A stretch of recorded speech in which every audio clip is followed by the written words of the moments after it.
Ritorna anche quest'anno il premio di arte e cultura dedicato al poeta siciliano Ignazio Buttitta, come sempre su iniziativa del Centro Artistico Editoriale e Culturale Renato Guttuso di Favara, diretto da Lina Urso Gucciardino. Siamo alla edizione numero 23. Il premio si articola in 5 sezioni.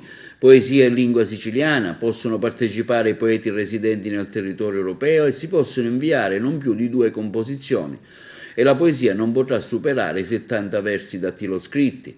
Cuntu o racconto in lingua siciliana, il racconto dovrà essere inedito e non dovrà assolutamente superare le 3 cartelle dattiloscritte. Quindi quello dedicato ai libri editi di poesia e narrativa dell'ultimo quinquennio in lingua siciliana, la narrativa deve avere come argomento temi di tradizione e cultura siciliana. Quindi i saggi relativi alla cultura siciliana, i libri dovranno avere come argomento temi inerenti alla cultura della nostra isola.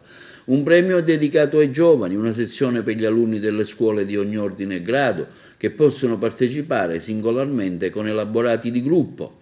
Quindi con poesie, prose e quant'altro, sempre con le limitazioni e con le stesse modalità delle altre sezioni del premio. I concorrenti delle varie sezioni dovranno inviare i plichi presso il Centro Culturale Renato Guttuso a Favara, specificando posta 1. Gli elaborati dovranno pervenire al comitato organizzatore entro il 13 marzo. La cerimonia di consegna dei premi ai vincitori avverrà grosso modo, presumibilmente il 25 giugno. Non è prevista nessuna quota di partecipazione. Ai primi 3 vincitori di ogni sezione verrà consegnata una targa in ricordo artistica.